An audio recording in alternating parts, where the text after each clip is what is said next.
भारत माता की, भारत माता की, भारत माता की। मेरे आदरणीय ग्रामवासियों, मैं आपका ध्यान आज से करीब 75, 90, 30, 70,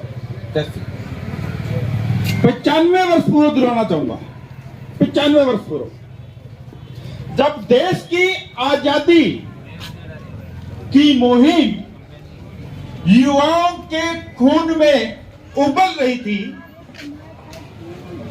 और देश के लोग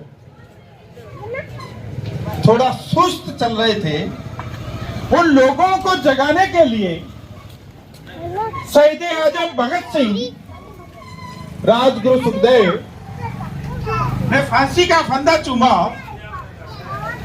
और जैसे ही फांसी लगी और लोगों के खून में उबाल आया, अंग्रेजों ने उन्हें रात में सतलुज के किनारे जलाया और जैसे ही रात को जलाने की खबर गांव के लोगों को लगी, लोग अपनी जान हथेली पे रुक के समुद्र की ओर, सतलुज की ओर, दरिया की ओर भागे और अंग्रेज सिपाही जलती हुई नाव से छोड़कर भागे। मैं आपका ध्यान दिलाना चाहूंगा कि हजारों वर्ष की गुलामी के बाद हजारों कुर्बानियों से हमारे देश को आजादी मिली और जब देश आजाद हुआ तो बाबा साहब भीमराव अंबेडकर जी के नेतृत्व में एक टीम बनी और हमारे देश का संविधान लिखा गया। यह विश्व का सबसे बड़ा सुंदर संविधान बना और यह विश्व का पहला लोकतांत्रिक देश बना, जिसके अंदर लोकतंत्र की परिभाषा मात्र 3 शब्दों में दी गई कि government is the people, by the people, for the people. सरकार जनता की, जनता के लिए और जनता के द्वारा, यह परिभाषा दी गई। इसमें एक परिभाषा तो सत्य है कि सरकार जनता चुनती है, परंतु थोड़ी सी समस्या कहां आ जाती है कि हमारे द्वारा चुना हुआ व्यक्ति वो जनता के हक और अधिकारों की रक्षा करने में प्राय विफल रहते हैं। मैं बात हनुमानगढ़ की नहीं कर रहा, मैं बात एक सेशन की नहीं कर रहा, मैं प्राय ये लोकतंत्र इस राह पे चल पड़ा कि हमारे से चुना हुआ व्यक्ति वो हमारे हित और अधिकारों की रक्षा नहीं कर पाता।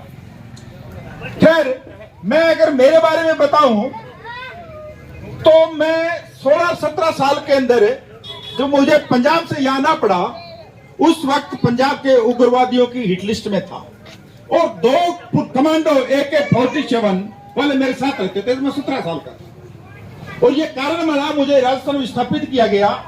और जब मैं जयपुर यूनिवर्सिटी में पढ़ रहा था तो हमारे पूर्व बीजेपी के अध्यक्ष पूनिया जी थे, उनके साथ हमने जयपुर दूरदर्शन पर कब्जा इसलिए किया कि कश्मीर के ऊपर हमारी माता और बहनों से जो दरिंदगी होती थी और केंद्र सरकार उस वक्त चुप रहती थी और मीडिया, अखबार होता नहीं था, दूसरा लोकल चैनल होते नहीं थे और दूरदर्शन चुप रहता था। हमने दूरदर्शन पर कब्जा किया और मैं आपको बताऊं, मैं भी सतीश जी पूनिया के साथ मेरे को भी सेंट्रल जेल जयपुर में रहना पड़ा और मेरे को लॉ की अंतिम एग्जाम जो है, फाइनल एग्जाम जो है, सेंट्रल जेल जयपुर से देने पड़े। मेरे दोस्तों, मैं आपको बताऊं कि निश्चित रूप से यह था कि बहुत सी तब्दीली आनी चाहिए, पर सारा कुछ एक आदमी नहीं कर सकता और मैंने मेरी ओर से जितना था वो करने का प्रयास भी किया। और मेरा सबसे बड़ा करने का प्रयास ये था कि मैं 18 वर्ष यहाँ पर सरकारी वकील रहा, आपके हनुमानगढ़ न्यायिक क्षेत्र में, आपके नजदीक यहाँ भी रहा हूं, सब भी रहा, पीड़ी मंगा भी रहा। और मैंने एक चीज सीखी कि यार सबसे पहले तो इस देश को बर्बाद करने वाला है रिश्वत। भ्रष्टाचार ये देश को बर्बाद कर रहा है और हमें रोकना है। तो भ्रष्टाचार कैसे रोके? मैं सरकारी वकील था तो मुझे तो रोज मौके मिलते थे, रिश्वत के रोज मौके मिलते थे और मैंने ठोकर मारी। अभी मेरी 5 दिन पहले 7 दिन पहले मोटोरिया वाली ढाणी मीटिंग थी। मोटोरिया वाली ढाणी का एक बलराम जी कसवा वकील जो राउत सर थे, तो मैंने सबको कहा, मैंने कहा बलराम जी कसवा यहाँ नहीं है, बलराम जी कसवा से पूछ क्या हो कि जब मैंने एक 85 साल की उम्र जो शायद जाट समाज की थी और वो सरपंच थी, उसको बेचारी को फंसाया गया था। यहाँ गांवों में होता है, पार्टीबाजी हो जाती है, फिर एक दूसरे को फंसाते हैं और मैंने उसकी मदद की थी। और वो मुलजिम, हालांकि हमारी ड्यूटी तो यह है कि मुलजिम का जमानत खारिज कराओ, पर मैंने कहा ऐसी ड्यूटी की ऐसी देती। 85 साल की औरत है, इसको बचाओ कैसे? और मैंने खुला अदालत में कहा था कि इसकी मेरी ओर से लिखो, इसकी जमानत होनी चाहिए। यह बलराम जी किससे पूछना, एक श्री साहू थे उनसे पूछना। फिर मैंने उसकी जमानत करवाई तो मेरे पास उस महिला का बेटा 50,000 रुपया लेकर आया कि हम तो ये आपको सगुन की, तो आप रिश्वत नहीं लेते, तो सगुन मान लो, आपने हमारी इज्जत बख्श दी। मैंने कहा अरे भाई, ये ताकत मेरे को ईश्वर ने दी हुई है और वो मेरे को स्वस्थ रखे, सुरक्षित रखे, यही मेरी रिश्वत है। मैं 1 रुपया नहीं लेने वाला, मैंने 1 रुपया रिश्वत नहीं ली। मेरे को जगह जगह मिले होंगे, पर मैं जो कर सकता था वो यही कि 1 रुपए की भी आया, मैं कोई वो दिया तो मैंने ठोकर मारी। एक बात और बताऊंगा आपको, अभी 3 साल पहले जब मैं जयपुर था, मैं 17-18 साल हनुमानगढ़ी रहा, 3 साल पहले मैं जयपुर था, तो मेरे को रात को 11 बजे एक वकील साहब जो मेरे मित्र हैं, वाइस प्रेसिडेंट रहे बार के हनीश जी, उनका मेरे पास फोन आया कि आपसे एक बात करनी है। क्या? कि एक बहुत ही गरीब परिवार की बच्ची है, उसके बाप है नहीं और उसके साथ दरिंदगी होती है और बच्ची 9th क्लास की है और उसकी मां के साथ भी दरिंदगी होती है। मैं कांप गया, मैंने कहा ये इसका क्या होगा? मैंने बहुत ईमानदारी से कह रहा हूं, रखता है मेरे। दूसरे दिन में मैंने उसका घर का पता लगवाया, बहुत ही गरीब घर है, एक के खाते में 10,000 रुपए भिजवाए और ये तो उसके घर देके आओ, और एक टीम भेजी, इस बच्ची के सिर पर हाथ रखो, वो अपनी बच्ची है, मुकदमा दर्ज करवाने हैं। मैं आप कह रहा हूं कि मुलजिम जेल के अंदर है, बच्ची की जान आज भी मुझे जेल, आज मैं फिर कह रहा हूं, फिर एक चीज आई कि अल्टीमेटली हम भय और भ्रष्टाचार समाप्त कैसे करें? तो भय और भ्रष्टाचार कोई मसीह नहीं है जो समाप्त कर सके। एक बहुत ही सीधा सा तरीका है जिसकी मैं आपसे बात करने आया हूं। अगर भय और भ्रष्टाचार खत्म करना है तो सबसे पहले जब भी चुनाव आए, जो भी चुनाव आए, आप जैसे एक आदमी मटका खरीदता, देखते ना टन टन टन, कि अगर वो थोड़ा सा क्रैक होता है तो आवाज बदली हुई होती है, होता है ना ऐसा? जैसे जो भी वोट लेने आए उसको टन टन बजा के देखो कि तू ईमानदार है क्या। अगर वो ईमानदार नहीं है, ठोकर मारो, वोट मत देना। अगर उसका पूरा काल ईमानदार नहीं रहा हुआ, ठोकर मारो, वोट मत देना।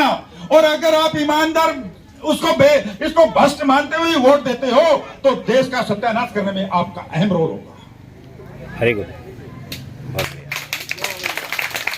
अगर इस देश को बचाना है, इस देश को बचाना है तो हमें खुद को ईमानदार बनना होगा और ईमानदार को चुनना होगा। देश बच जाएगा। हम खुद ईमानदार बने, ईमानदार चुने, देश बच जाएगा।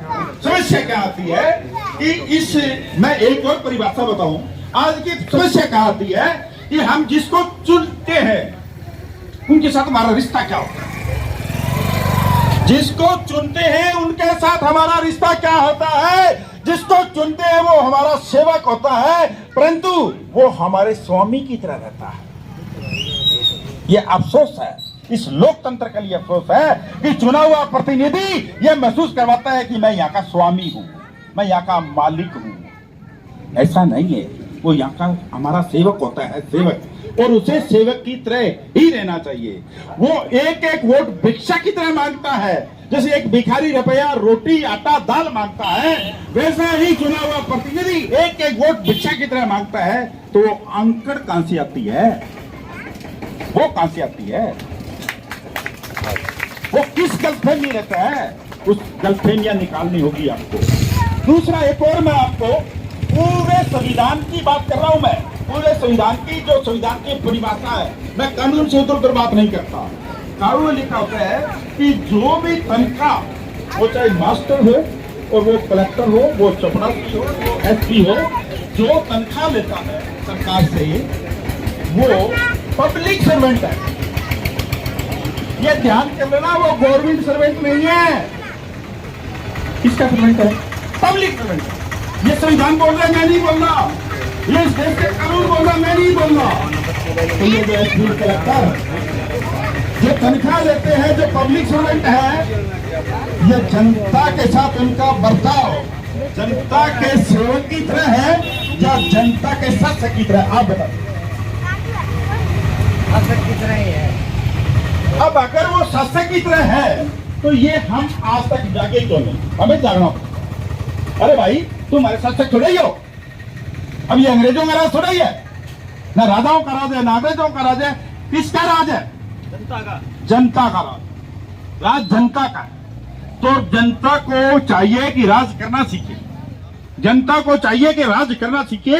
और जनता का राज तब आएगा जब वो बहुत ही ईमानदारी से ईमानदारी को ही चुनेगा। मेरी बात यही मैं समाप्त करूंगा, ज्यादा लंबा नहीं जाऊंगा। और मैं आपसे एक चीज मांगने आया हूं कि ये भय और भ्रष्टाचार की मुहिम में मेरे साथ जुड़िए।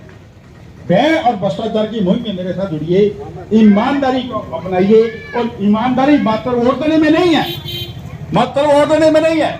या अगर कोई मेडिकल स्टोर है तो मैं उस भाई को बोलता हूं कि कोई आजकल ये गोलियां बेचने का प्रचलन चल रहा है, ये बहुत बेईमानी है, ये देश का बहुत बड़ा नुकसान है ना है। ये भी भ्रष्टाचार है, बेईमानी है, भ्रष्टाचार है, भय है। हर जगह ईमानदारी, हर जगह ईमानदारी चाहिए हमें, हर जगह ईमानदारी। मैं हमेशा कहता हूं, सत्य बोलने में दिमाग नहीं लगाना पड़ता, ईमानदारी में दिमाग नहीं लगाना पड़ता। खुला बोलो, खुला बोलो, सत्य राह पर चलो, कहीं दिक्कत नहीं है। कहीं गलती भी होती है तो कहो नहीं भाई मैं बेईमानी से नहीं था, ये मेरे से गलती हुई है, वो बात यही खत्म होती है। और मैं अगर मेरी बात को आगे बढ़ाता हुआ एक बात और बोलूं तो ये जो तनख्वाहियां है ना, मैं आपको बताता हूँ, ये थानेदार यार हमारे समझौते कराएंगे क्या आपसी? हमारे पंचायतें मजबूत होनी चाहिए, सामाजिक पंचायतें मजबूत होनी चाहिए, not elected panchayat. Elected panchayat मजबूत होनी चाहिए, पर इलेक्टेड पंचायत को बहुत से ऐसे लोग होते हैं जो इतने शरीफ और इतने सज्जन होते हैं, वो चुनाव से बहुत दूर रहते हैं। वो हर समाज को पता होता है, हर व्यक्ति को पता होता है कि हमारे गांव में, हमारी ढाणी के अंदर, हमारे शहर के अंदर कौन सा आदमी है जो बिल्कुल न्याय के साथ रहता है, सच्चाई के साथ रहता है। ऐसे लोगों को बाहर निकालना पड़ेगा, ऐसे लोगों की मजबूत पंचायतें बनानी पड़ेगी। और ऐसी छोटे मोटे विवाद है वो हमें मजबूत पंचायतों के माध्यम से सुलझाने पड़ेंगे। ये थाने और तहसील खाली कर देंगे, खाली। हमको नेचर से हमको गुंडे है क्या? हम गुंडे नहीं है भाई। कोई छोटी मोटी गलती हो जाती है, किसी से हो गई होगी, और गलती होती है तो मजबूत पंचायतें होगी, वो ही सुलझाएगी। हम बहुत सही दिशा में चलना चाहते हैं। मेरा आपसे फिर आग्रह है, मैं वोट नहीं मांगने आया, मैं सिर्फ एक राह पर जिस पर चल रहा हूँ, मैं उस राह पर चलने की अपील करने हूँ कि हमें भय और भ्रष्टाचार मुक्ति के अभियान की ओर चले और हमें इस हनुमानगढ़ को हमेशा के लिए भय मुक्त बनाए। बहुत बहुत धन्यवाद।